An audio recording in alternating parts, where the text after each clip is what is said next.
Selamat pagi teman-teman.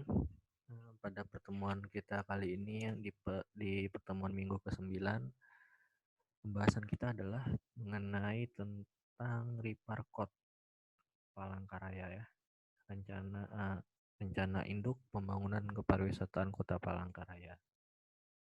Jadi sebelum kita masuk lebih dalam ke Riparkot kita mengenai Perda Riparkot, kita ada baiknya untuk merefleksikan bahwa untuk mengingat lagi bahwa peraturan perundang-undangan yang ada di Indonesia itu seluruhnya saling keterkaitan.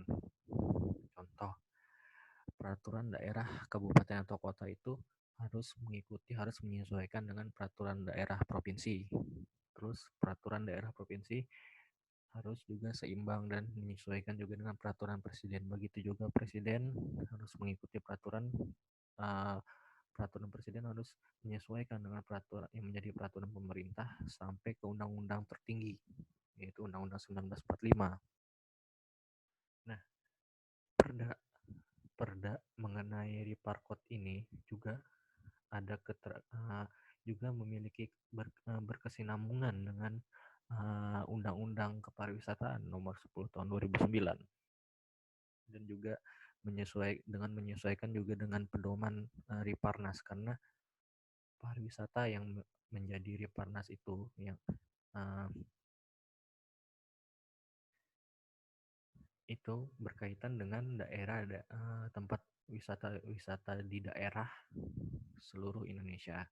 Maka dari itu, Riparkot di setiap daerah harus menyesuaikan juga dengan Riparnas. Tapi apa yang menjadi Riparnas,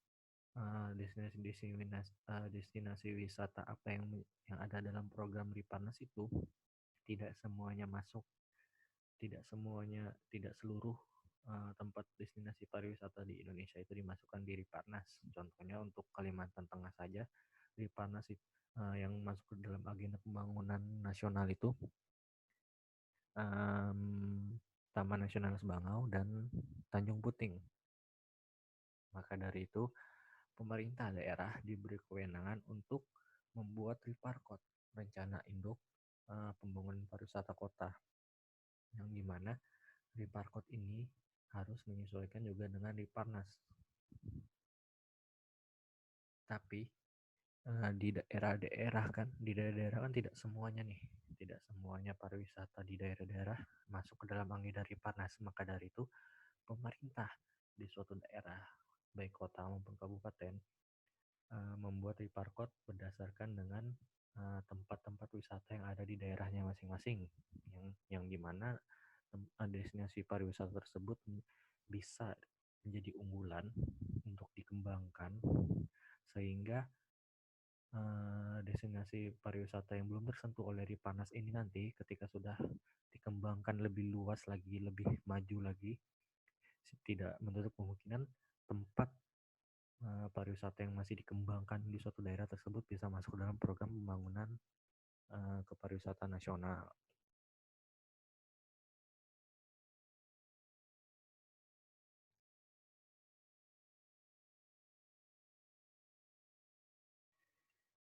Nah, inilah Riparkot dalam peraturan daerah.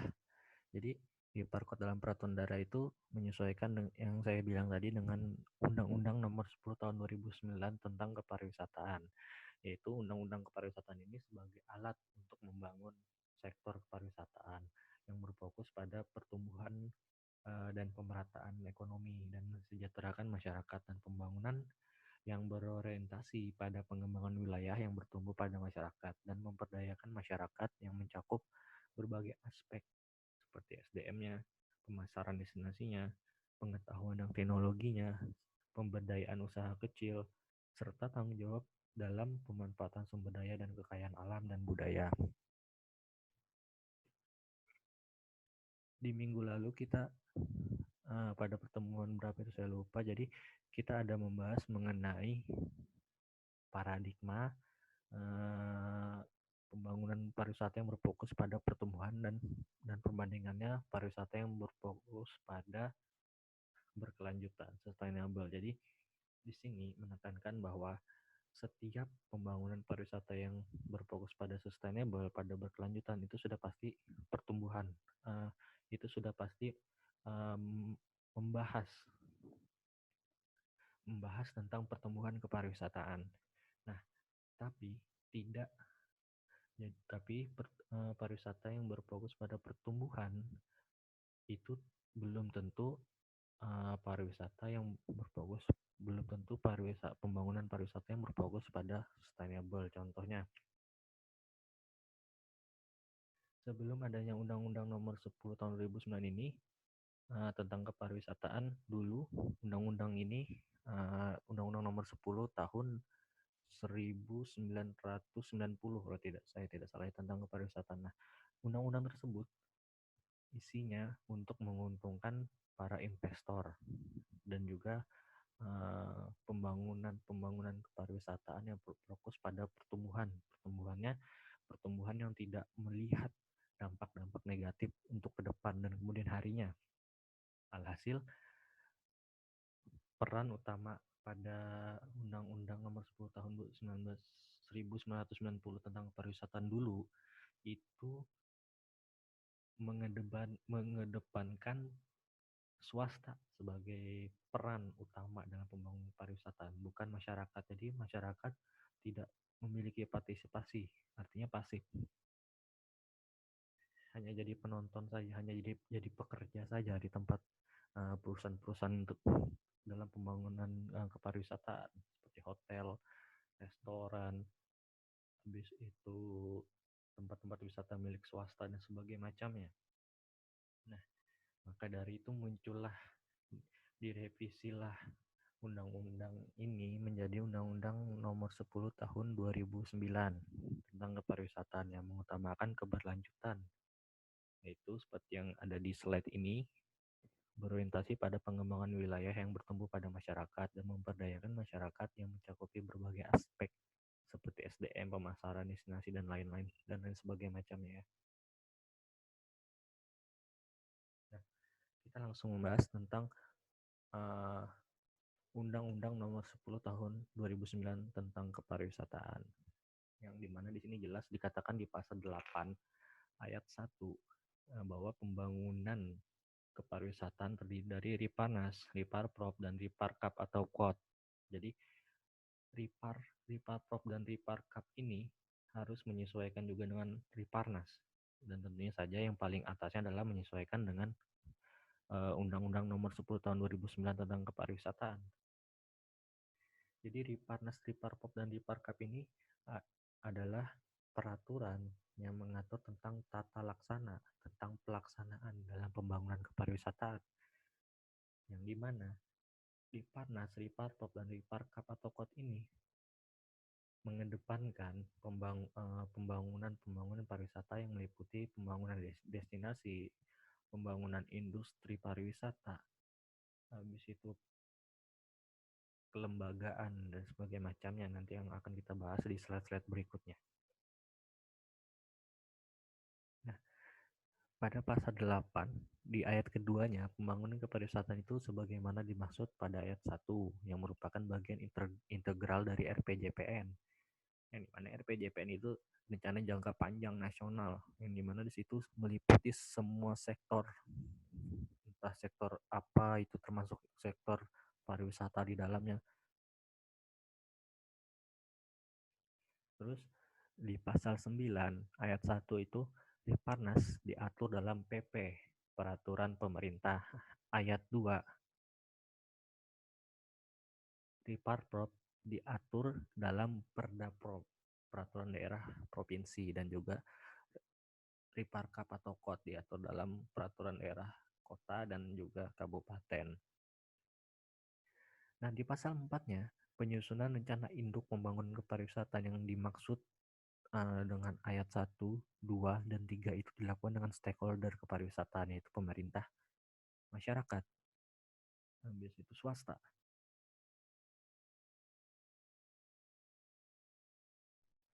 Nah, pada ayat kelimanya, rencana induk pembangunan kepariwisataan sebagaimana dimaksud pada ayat keempatnya, yang meliputi pada perencanaan pembangunan industri pariwisata, destinasi pariwisata, pemasaran dan kelembagaan pariwisata. Indikator-indikator inilah yang menjadi pembahasan kita di Reparkot nanti.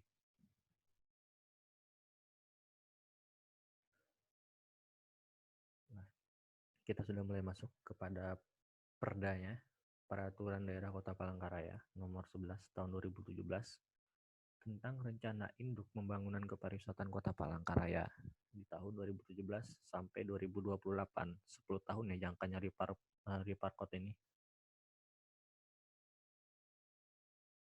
Seperti yang sudah saya jelaskan sebelumnya, Perda Reparkot ini dibuat berdasarkan mandat Undang-Undang Nomor 10 Tahun 2009 tentang kepariwisataan dengan mengingat turunan undang-undangnya seperti Undang-Undang 1945, Undang-Undang tentang pembentukan Kota Palangkaraya tentang kepariwisataan, tentang peraturan tentang pembentukan Kota Palangkaraya tentang kepariwisataan, peraturan daerah tentang pembentukan peraturan perundang-undangan tentang pemerintahan daerah, habis itu tentang Riparnas, tentang pengawasan dan pengendalian dan sebagainya macamnya ya, seperti yang di slide ini. Sampai akhirnya mengerucut kepada Reparkot,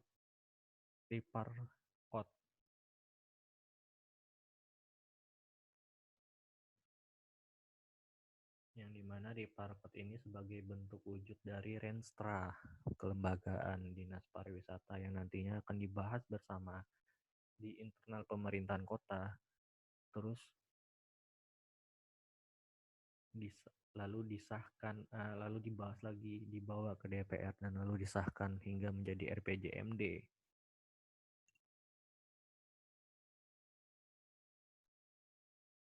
Yang sebagaimana yang kita tahu, RPJMD tidak hanya memuat tentang rencana-rencana strategis di sektor pariwisataan, melainkan juga mereka juga peraturan tersebut juga membahas tentang sektor-sektor pertanian dan sektor-sektor lainnya yang ada di Palangkaraya.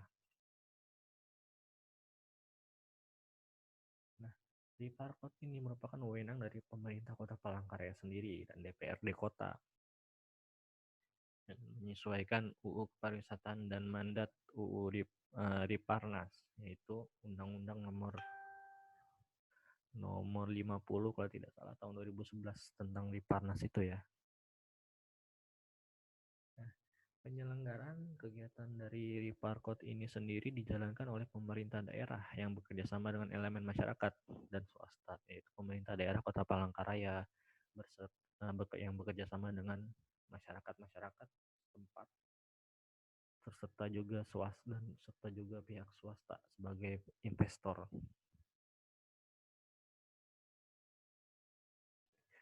Pemerintah daerah, masyarakat dan swasta juga harus memberikan pelayanan serta penyediaan kegiatan kepariwisataan yang ada di Kota Palangkaraya ini untuk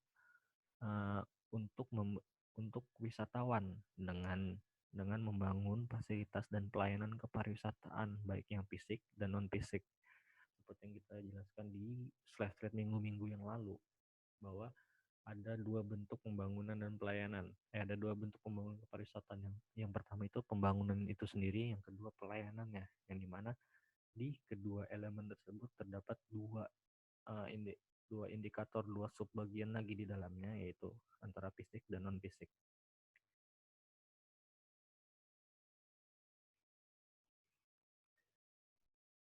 Nah, di sini dalam pembangunan kepariwisataan seperti membuat regulasi dan menganggarkan untuk kepariwisataan, untuk pembangunan kepariwisataan, terus membangun infrastruktur dan mengembangkan destinasi pariwisata, baik itu layanan jasa, baik itu infrastruktur apa gitu, misalkan panggung, hotel, atau apapun yang didirikan oleh pemerintah dan swasta. Melakukan pemberdayaan masyarakat. Tugas pemerintah dan swasta memberdayakan masyarakat. Yang pertama, tujuan pemberdayaan itu untuk memberikan lapangan kerja seluas-luasnya buat masyarakat setempat di sektor kepariwisataan. Yang kedua, memberikan ilmu seperti pendidikan, diklat, pengetahuan, dan lain sebagainya macamnya kepada masyarakat di sektor kepariwisataan. Dan yang keempat adalah membangun industri pariwisata dan pemasaran kelembagaan. Nah, dan pemasaran pariwisata ya. Dalam konteks ini adalah kelembagaan itu sendiri, yang dimana kelembagaan itu terdiri dari pemerintah, swasta, dan juga elemen masyarakat dalam suatu komunitas, suatu organisasi kepariwisataan, yang dimana ketiga elemen ini bekerja sama untuk membangun industri kepariwisataan, baik itu jasa pelayanan, paket-paket wisata, dan sebagainya macam yang ada di destinasi wisata yang bertujuan untuk memberikan layanan jasa kepada wisatawan dan juga melakukan pemasaran agar destinasi wisata tersebut lebih dikenal lebih luas lagi keluar.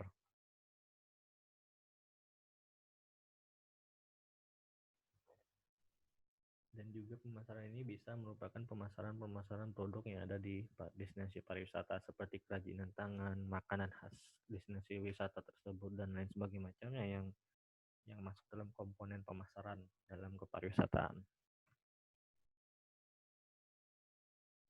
Kita sudah masuk dalam bagian bab satunya ya. Nanti teman-teman silahkan menyesuaikan dengan perdanya. Nanti saya akan lampirkan juga perdanya tentang Liparkot ini. Nah, di sini adalah slide pembangunan kepariwisataan Kota Palangkaraya. Pembangunan kepariwisataan yang ada di Kota Palangkaraya ya.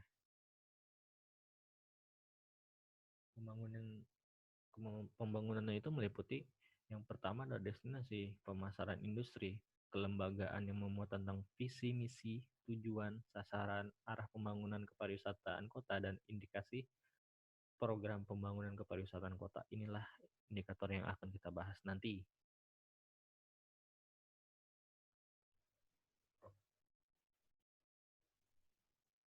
Jadi di Parkot ini diselenggarakan dalam dua periode, yang dimana ada jangka di mana evaluasi itu harus dilaksanakan setidaknya paling tidak ya 5 tahun sekali.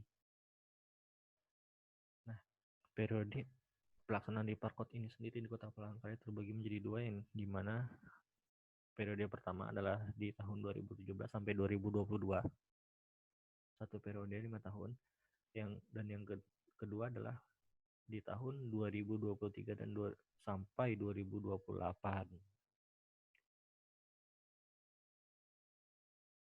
Nah, di Parkot Palangkaraya sendiri membuat visi misi pembangunannya dalam sektor kepariwisataan di Palangkaraya itu adalah terwujudnya Kota Palangkaraya sebagai destinasi wisata yang maju, kreatif, dan sejahtera, berlandaskan nilai-nilai budaya Betang.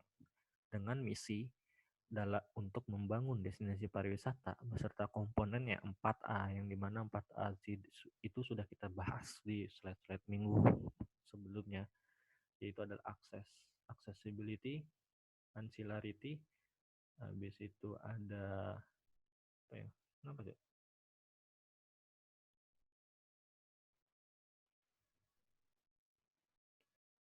Bentar ya.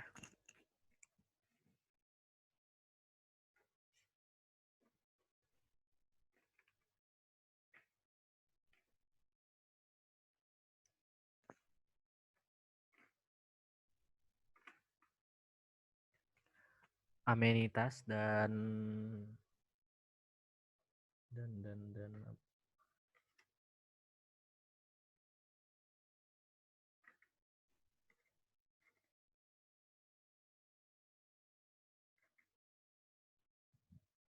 atraksi. Jadi misi dari Deparkot Kota Palangkaraya sendiri untuk membangun destinasi pariwisata yang beserta komponennya yang ada di dalam itu 4A, accessibility, atraksi, ancillarity, dan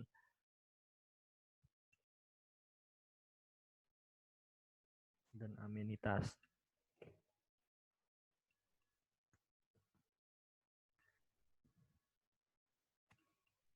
Jadi pembangunan kepariwisataan di Kota Palangkaraya itu mengutamakan pembangunan yang berkelanjutan serta tidak meninggalkan budaya-budaya Betang yang ada sudah menjadi kebiasaan dan sudah menjadi lingkungan sosial bagi masyarakat Kota Palangkaraya.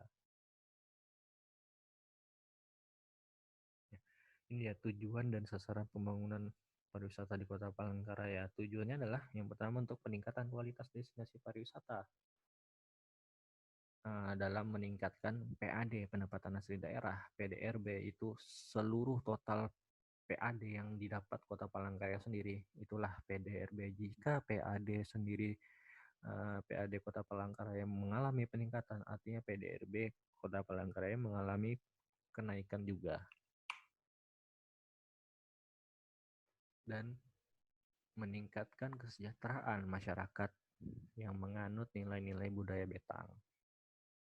Yang kedua, mewujudkan industri pariwisata yang mendorong perekonomian kota dalam investasi, kerjasama antar usaha, memperluas lapangan kerja, dan mengacu pada pembangunan berkelanjutan ini.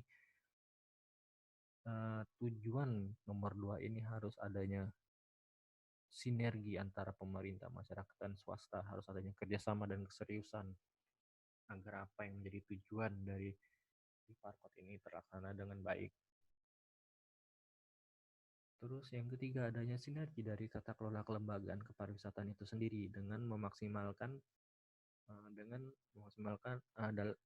maksimal dalam membangun industri, destinasi, dan pemasaran pariwisata secara profesional, efektif, dan efisien.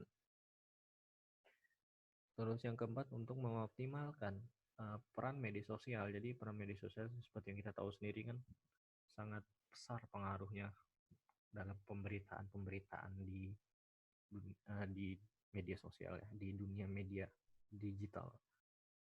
Dan juga asosiasi-asosiasi seperti influencer atau juga komunitas-komunitas di kepariwisataan untuk memperkenalkan pariwisata, untuk memasarkan kepariwisataan tersebut agar menarik kunjungan wisatawan, agar mendapatkan pendapatan daerah yang seimbang dengan kedatangan kunjungan dari wisatawan tersebut dan lain sebagainya. Sasarannya untuk mewujudkan peningkatan kualitas destinasi pariwisata di Kota Palangkaraya adalah meningkatkan jumlah wisatawan. Yang pertama, jumlah wisatawan ini sangat berpengaruh terhadap PAD, PDRB, dan juga kesejahteraan masyarakat yang mengutamakan nilai budaya Betang. 2, 3, dan 4 sama. Mewujudkan industri pariwisata, mewujudkan sinergi antar tata kelola lembaga, dan mewujudkan optimalisasi peran media massa dan asosiasi.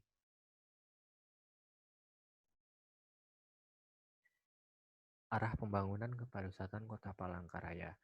Arahnya itu kemana sih? Arah pembangunannya lebih kepada apa? Lebih kepada prinsip pembangunan kepariwisataan yang berkelanjutan.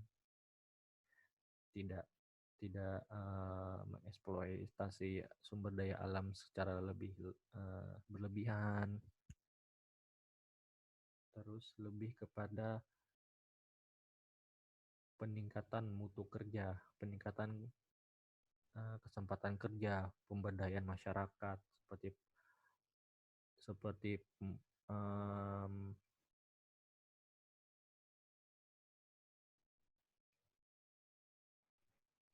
pemberdayaan masyarakat seperti mengedukasi mereka, memberikan ilmu pengetahuan tentang kepariwisataan dan lain sebagainya, serta juga berorientasi pada pelestarian budaya dan lingkungan. Terus yang ketiga, ada tata kelola yang baik dalam membangun kepariwisataan. Adanya tata kelola untuk dalam membangun kepariwisataan yang dilakukan oleh unsur pemerintah, unsur swasta, dan unsur masyarakat. Ketiga ini harus benar-benar serius, harus benar-benar mengelola kepariwisataan tersebut dengan baik jika sasaran arah pembangunan dan tujuannya dari Riparkot ini ingin tercapai dengan baik, efisien, dan efektif. Dilaksanakan yang keempat, dilaksanakan secara terpadu lintas sektor, daerah, dan pelaku. Lintas sektor yang dimana lintas dinas pariwisata, pemuda dan olahraga, pertanian, kehutanan, dan lain sebagainya. Daerah, masing-masing daerah dan pelaku.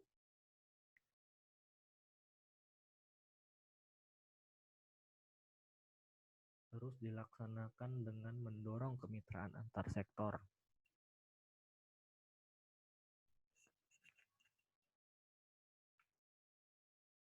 Jadi kepariwisataan ini adalah sektor yang multisektor. Artinya apa? Sektor pariwisata ini mampu mendongkrak peningkatan pembangunan di sektor-sektor lainnya seperti sarana dan prasarana. Eh, Kepariwisataan itu misalkan butuh bandara, artinya dibangunkanlah bandara. Butuh penerbangan dari dan menuju ke tempat destinasi pariwisata, butuh penerbangan, butuh pesawat dan sebagainya macamnya. Habis itu butuh akses jalan juga, dibangunkan jalan dan sebagainya macamnya. Jadi sektor pariwisata ini mampu mendorong sektor-sektor lainnya untuk berkembang juga, karena sektor pariwisata sendiri yang kita tahu pendapatannya itu untuk devisa itu berapa sih? Berapa ratus miliar, sangat besar, nomor 3 di Indonesia.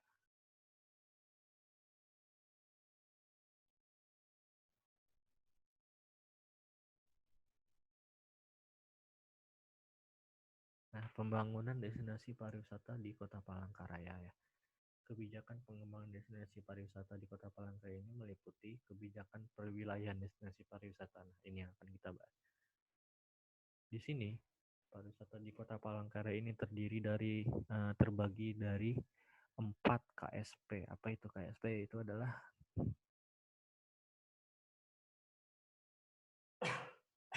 kawasan strategis pariwisata, yang dimana KSP 1 ada meliputi Segohong, Kecamatan Segohong ya, kalau tidak salah ya.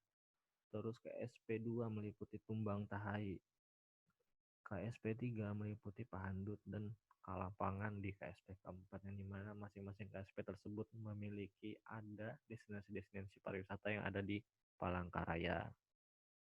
KSP ini menurut wilayah-wilayah kewilayahannya.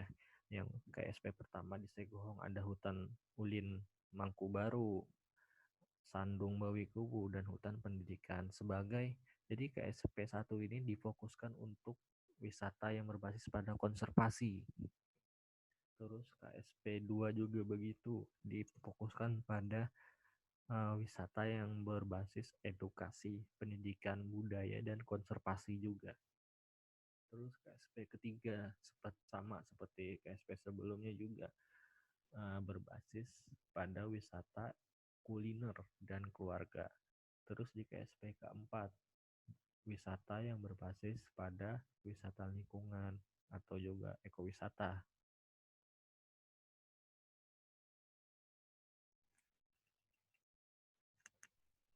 Seperti yang kita tahu sendiri, ekowisata itu ya, ekowisata adalah ekonomi wisata atau juga bisa ekologi wisata. Yang saya pahami di sini adalah ekowisata adalah sebagai ekonomi wisata, yang dimana ekowisata ini mengutamakan pemberdayaan kepada masyarakat. Jadi partisipasi masyarakat di sini yang ditonjolkan untuk menjalankan dan mengelola destinasi pariwisata dan mengelola pendapatan keuangan mereka sendiri. Tentunya juga yang berdasarkan pada pelestarian wisata yang tidak merusak lingkungan dan lain sebagainya macamnya.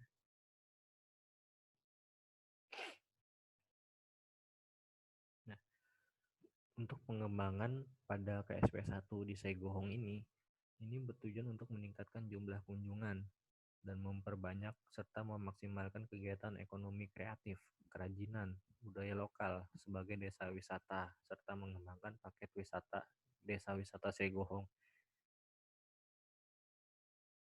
Jadi di masing-masing KSP ini nanti juga akan dibagikan, misalkan wisata alam. Wisata alam itu bisa diambil dari KSP 1, KSP 2, KSP 3, KSP 4. Destinasi wisata yang ada di KSP masing-masing KSP ini diambil untuk pengklasifikasian bahwa wisata ini untuk wisata alam, wisata ini untuk wisata budaya. Misalkan contoh untuk desa Kereng Bangkere itu masuk kepada wisata budaya. Nah, untuk pengembangan pada KSP 2 Tumbang Tahai itu bertujuan untuk mengembangkan TWA Taman Wisata Alam Bukit Tangkiling sebagai kawasan konservasi, Danau Tahai sebagai kawasan rekreatif. Terus juga mengembangkan kemitraan dan kerjasama dalam menciptakan wisata yang edukasi dan bidang penyelamatan primata. Jadi masing-masing lembaga yang be- masing-masing lembaga yang bergerak pada bidangnya masing-masing pada kepariwisataan itu bekerja sama.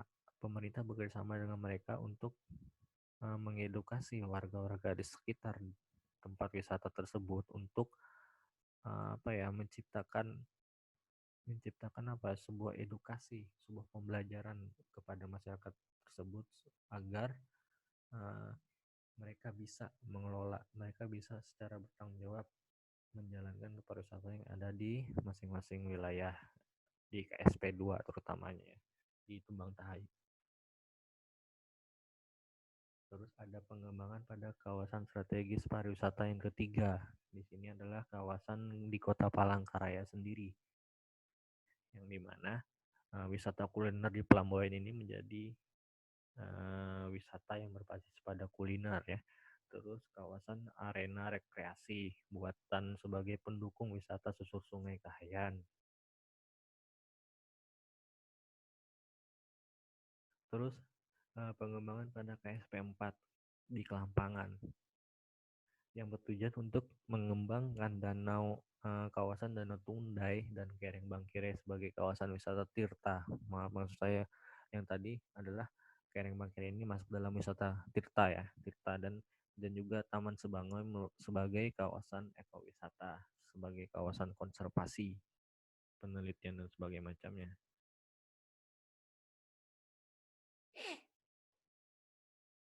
Nah, ini yang saya masuk tadi, kebijakan pengembangan daya tarik wisata itu meliputi daya tarik wisata alam, daya tarik wisata budaya, daya tarik wisata hasil buatan, yang dimana daya tarik wisata alam ini terdiri dari Batu Nama, Sungai Koran, Bukit Tangkiling, Pulau Kaja, dan lain sebagainya yang ada di slide. Terus DTW budaya, daya tarik wisata yang berbasis budaya itu terdiri dari Batang Mandala Wisata, Museum Balanga, Bukit Karmel, dan lain sebagainya. Terus ada juga DTW hasil buatan manusia, yang mana itu seperti jembatan Kahayan, bumi perkemahannya Rumenteng, bumi perkemahan Tuah Pahau, dan lain sebagainya.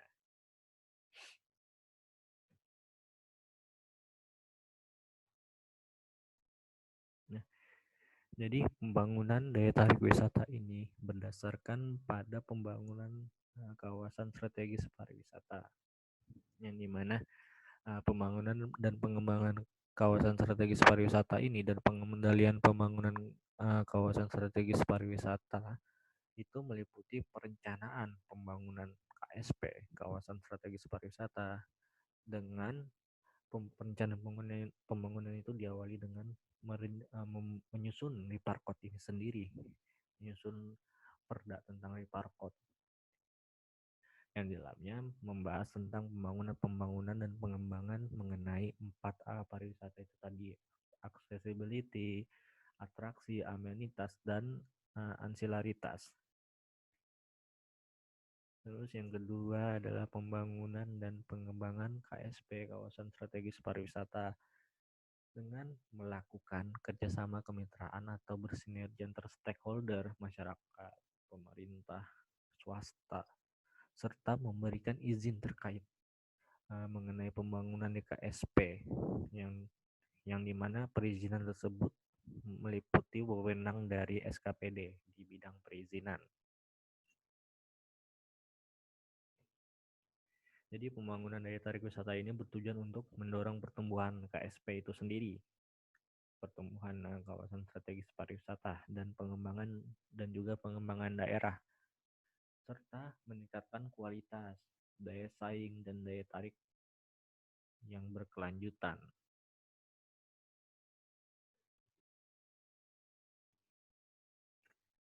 Terus pengendalian pembangunan KSP, kawasan strategis pariwisata, yang dilakukan dengan fungsi regulasi dan pengawasan yang dilakukan oleh pemerintah yang bekerjasama dengan masyarakat karena peran masyarakat dalam pembangunan ini sangat besar, partisipasi mereka sangat besar, dimulai dari perencanaan, pembangunan hingga pelaksanaan serta evaluasi harus ada masyarakat dan dijadikan yang paling depan. Masyarakat di sini partisipasinya yang utama ya dalam pembangunan tidak hanya di pariwisata, pertanian, kehutanan dan lain sebagainya juga masuk.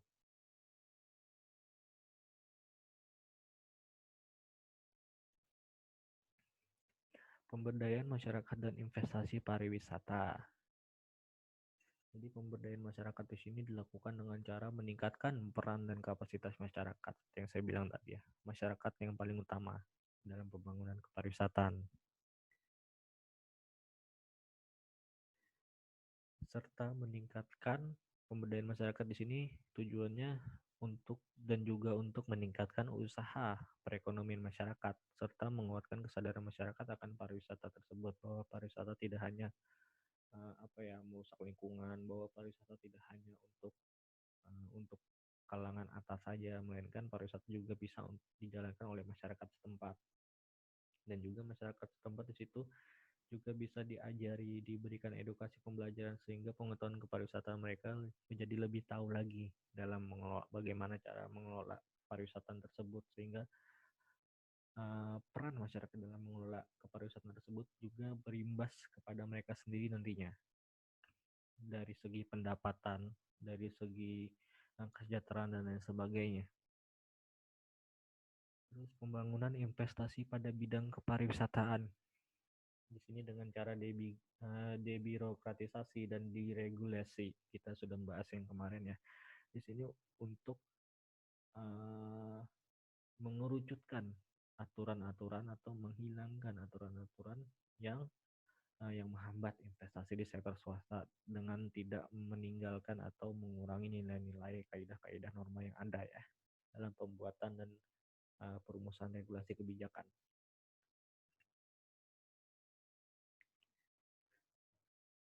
Jadi pembangunan investasi bidang kepariwisataan ini dengan cara memangkas regulasi-regulasi yang dinilai sebagai penghambat investasi di sektor pariwisata, sehingga ketika investasi tersebut masuk dengan mudah dengan beberapa persyaratan dan sebagainya, itu otomatis meningkatkan sendiri, adanya peningkatan dalam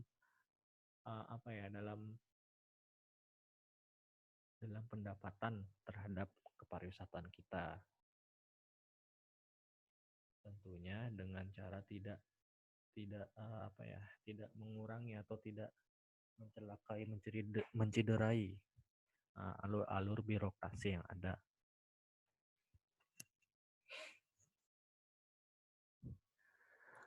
Pembangunan pemasaran dan industri pariwisata kota.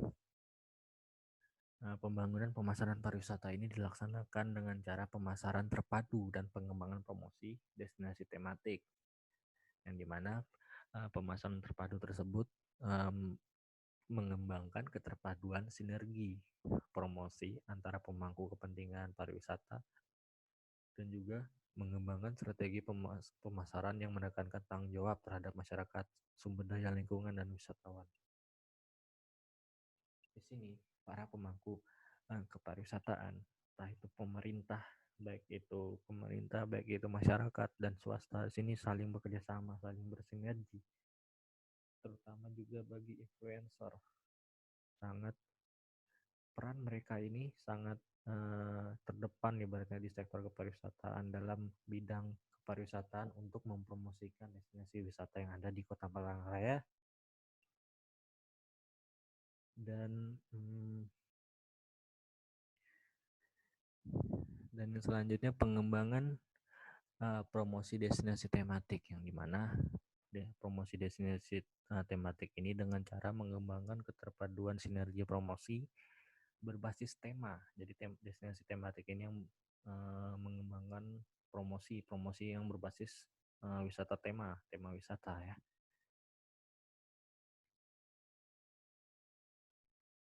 Yang dilakukan oleh pemangku kepentingan stakeholder, dan juga promosi destinasi tematik ini untuk mengembangkan strategi pemasaran yang berbasis tema tertentu yang menekankan tanggung jawab terhadap masyarakat, sumber daya lingkungan, dan wisatawan seperti yang tadi, eh, wisata yang berbasis alam.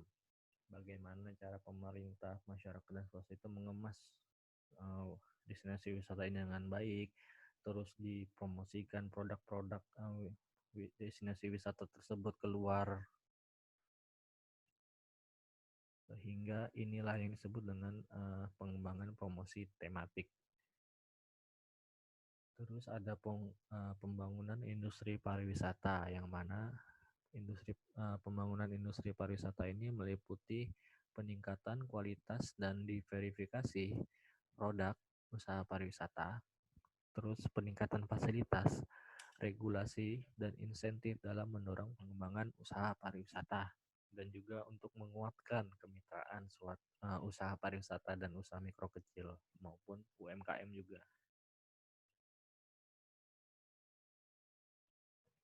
Pembangunan kelembagaan pariwisata kota. Pembangunan kelembagaan pariwisata kota ini meliputi koordinasi antara kementerian paling atas, terus dinas dan antar kabupaten lainnya saling berkoordinasi di sini dalam pembangunan kepariwisataan agar tidak ada yang bertentangan dan sebagainya macamnya dalam membuat regulasi tentang kepariwisataan. Terus indikasi program pembangunan kepariwisataan kota. Jadi sesuai dengan RPJMD indikasi ini ya, di Kota Palangkaraya ini melalui prinsip orientasi keuntungan jangka panjang, memberikan manfaat yang besar pada masyarakat, melestarikan sumber daya alam, kondisi dan karakteristik tempat yang sesuai dan lain sebagainya. Keempat maksudnya semua prinsip ini adalah semua prinsip-prinsip yang ada pada pariwisata yang berfokus pada berkelanjutan, sustainable. Jadi pariwisata yang tidak hanya melihat masa kini tapi juga memikirkan masa depannya. Ya, yang terakhir adalah fungsi dari pengawasan dan pengendalian terhadap Riparkot ini, yang dimana fungsi dan pengendalian ini dilakukan secara dengan koordinasi lintas sektor dan lintas pemangku kepentingan, dan juga pendataan serta inventaris potensi dan permasalahan di bidang kepariwisataan seperti yang tadi ya, KSP 1, KSP 2, 3, dan 4 ini. Ini adalah kawasan strategis pariwisata yang sedang ingin dibangun serta dipromosikan keluar. Terus juga dan permasalahan di bidang kepariwisataan yang mencakup destinasi pariwisata, pemasaran pariwisata, industri pariwisata, kelembagaan dan sumber daya manusia kepariwisataan. Jadi fungsi pengawasan dan pengendalian ini semua yang kita bahas di atas tadi meliputi untuk mengawasi dan mengendalikan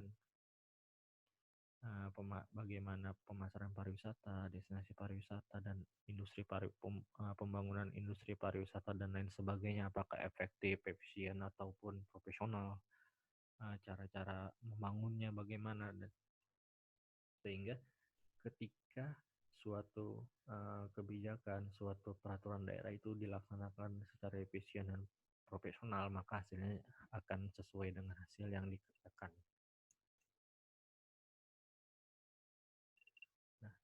Sekian dulu materi kita hari ini ya.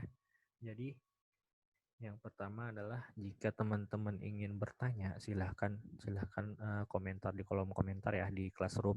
Jadi pertanyaan itu untuk satu kelompok. Jadi satu kelompok itu satu pertanyaan.